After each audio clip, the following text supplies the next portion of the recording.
नमस्कार, आप देख रहे हैं वॉइस ऑफ कोटपुतली। बानसूर विधायक देवी सिंह शेखावत ने आज बानसूर पंचायत समिति सभागार में के अधिकारियों की बैठक ली है। साथ ही उन्हें संबंधित अधिकारियों को आवश्यक दिशा निर्देश भी प्रदान किए हैं।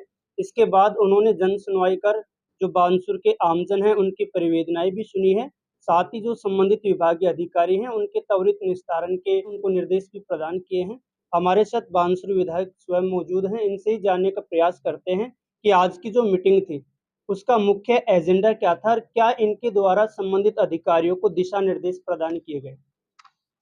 अभी ग्रीष्म ऋतु है और हमारे भारतीय जनता पार्टी सरकार के भजनलाल जी के नेतृत्व में 2.5 साल हमारे यहाँ पूर्ण हो गए हैं। समय समय पर हमारे उपखंड, हमारा नारायणपुर उपखंड, हमारा बानसूर, दोनों ही जगह पर हम अधिकारियों की मीटिंग और बैठक लेते रहते हैं ताकि जो लोगों की समस्याएं हैं और हम जो समस्याएं दूर करने का प्रयास कर रहे हैं उनका क्या प्रगति रिपोर्ट है, इसके लिए अधिकारियों की बैठक ली जाती है। इसके साथ कहीं हमारे कार्य में कोई चूक तो नहीं रह गई और उसमें क्या सुधार कर सकते हैं, इसके लिए हम सभी लोगों से मिलकर, हमारे कार्यकर्ता भी हैं और हमारे राजनीतिक और सामाजिक रूप से जागरूक लोग हैं, वो भी अपने महत्वपूर्ण समय देते हैं और जो हमें अच्छे सुझाव प्राप्त होते हैं उन्हें हम हमारे प्रैक्टिकल में लगाकर देखते हैं और लोगों का जीवन सुगम बनाने की कोशिश करते हैं। सर, किन मुद्दों को लेकर आपके द्वारा विशेष निर्देश आज प्रदान किए गए हैं। अभी गर्मी होने की वजह से सबसे ज़्यादा पानी की क्राइसिस हमारे रहती है, क्योंकि पानी हमारे पास भूजल कम है और जनसंख्या काफ़ी ज़्यादा हो गई है और जनसंख्या भी छतराई रूप में लोग कुएं पर रहने लग गए, अलग अलग जगह रहने लग गए और जो पुराने सोर्स हैं वो सूखते भी जा रहे हैं। इसलिए जहाँ आवश्यक होता है वहाँ नए हैंडपम्प कराकर और जहाँ दूर की आबादी है वहाँ टैंकरों के माध्यम से पानी हमारा सुगम व्यवस्था चल रही या नहीं चल रही है, इस बात का हम ध्यान रखते हैं। हमने 2.5 साल में यहाँ चाहे जल हो, चाहे बिजली हो, चाहे कानून व्यवस्था हो, चाहे चिकित्सा व्यवस्था हो, चाहे प्रशासन का चुस्त दुरुस्त उसका व्यवहार हो, वो लोगों को देखने में आ रहा है और यहाँ बहुत तेज़ी से हमारे बानसूर में 2.5 साल में विकास हुआ है। सर, 2.5 साल पहले चुनाव में आपने जो वादे किए, कितनों को अमली जामा पहना पाए? जो शेष बचे हैं उनके लिए आप किस प्रकार से अमली जामा पहनाने के लिए प्रयासरत हैं? मैंने जो वादे किए उससे ज़्यादा काम मैंने कर दिया है, उससे ज़्यादा मैंने इन 2.5 साल में काम कर दिया है और उससे अलग भी जो भी लोग बताते हैं, मैं कार्य पूरा करने की कोशिश करता हूँ।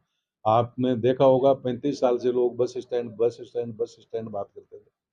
लोग इस बानसूर विधानसभा को चंडीगढ़ बनाने की बात करते थे, लेकिन इन 2.5 साल में आप अगर जाकर देखेंगे तो आपको लगेगा कि जो एक सुदृढ़ इंफ्रास्ट्रक्चर किसी कॉन्स्टिट्यूएंसी के लिए होना चाहिए, वो हमने पूरा 2.5 साल के अंदर कर दिया है और आने वाले समय में हम बाकी बचे 2.5 साल में और आने वाले समय में हम इस बानसूर को बहुत ही सुंदर हमारी कॉन्स्टिट्यूंसी बनाएंगे, ये हमारा प्रयास है।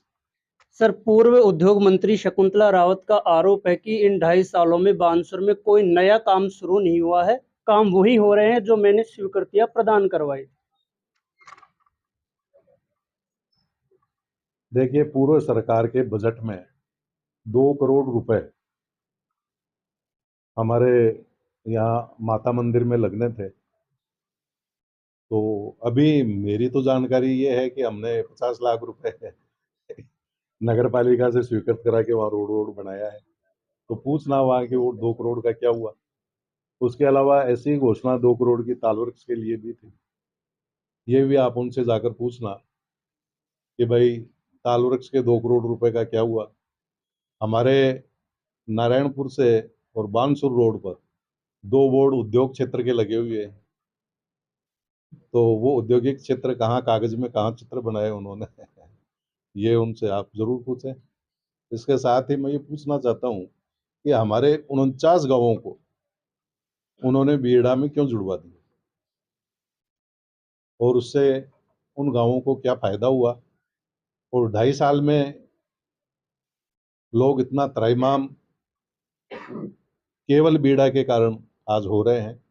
हमारा ये निरंतर प्रयास है कि बीड़ा से बाहर निकालें, लेकिन वो उन्होंने ऐसा काम कर दिया जो यहाँ के जनता के हित में नहीं था।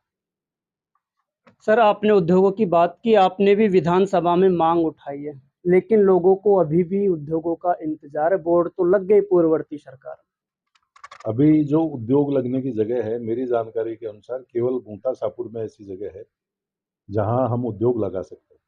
लेकिन मेरा ये मानना है कि हमारा ये कृषि प्रधान क्षेत्र है और हम उद्योग ऐसे उसमें अगर कोई लाएं जिसमें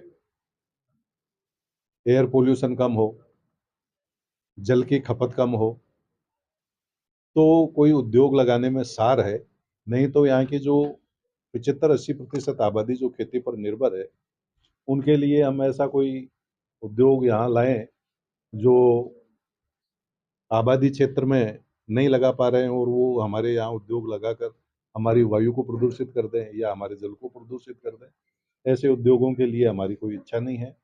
साथ ही बड़े उद्योग के लिए बहुत बड़ी जमीन चाहिए, वो ऐसी उपलब्धता हमारे बानसूर में नहीं है। ये कृषि है और इस कृषि के माध्यम से हमारा जो उद्योग है, चाहे पशुपालन है, चाहे कृषि के हमारे ऑर्गेनिक उत्पाद हैं, उनको हम जागरूकता के माध्यम से कृषकों के बीच में और बढ़ाकर, अभी हमारे अलवर में आने वाले समय में डेयरी के बहुत बड़े प्लांट लगने वाले हैं, 350 करोड़ का लगे, और डेयरी का जो उद्योग है ये प्रॉफिट में अच्छे से चले और आए, ऐसे उपाय हम करेंगे ताकि लघु उद्योग हमारे पनपे और लोगों को ज़्यादा फायदा हो और लोगों का अच्छा स्वास्थ्य हो। आज आपने जन सुनवाई भी रखी है, उसमें कितने प्रकरण दर्ज हुए और उनको लेकर आपने लोगों को क्या आश्वासन दिया है, साथ ही अधिकारियों को क्या निर्देश दिए हैं? ये सब पूरा जो कार्य का संचालन है ये आपके बीच में ही हुआ। जो कार्य होने के थे उनको मौके पर निपटा दिया गया है। कुछ कार्य आने वाले समय में होंगे और हम इसकी समीक्षा बैठक एक निश्चित समय, महीने 1.5 महीने के बाद में जो मीटिंग करेंगे, उसमें इनका जो हम देखेंगे कि कार्य हमारे कितने पूरे हुए। आज सर आपने मीटिंग ली, लेकिन अगर बात करें तो कुछ एक जो विभागों के जिम्मेदार अधिकारी थे, वो मीटिंग से नदारद रहे। ऐसे अधिकारियों के खिलाफ क्या आप कार्रवाई करेंगे? कई अधिकारियों को व्यक्तिगत कारणों से किसी की पेशी होती है, किसी को हाई कोर्ट जाना होता है, किसी को अन्य जगह अपने डिपार्टमेंट की रिपोर्ट देनी होती है, तो ऐसे में अधिकारियों की भी अपनी व्यवस्था होती है।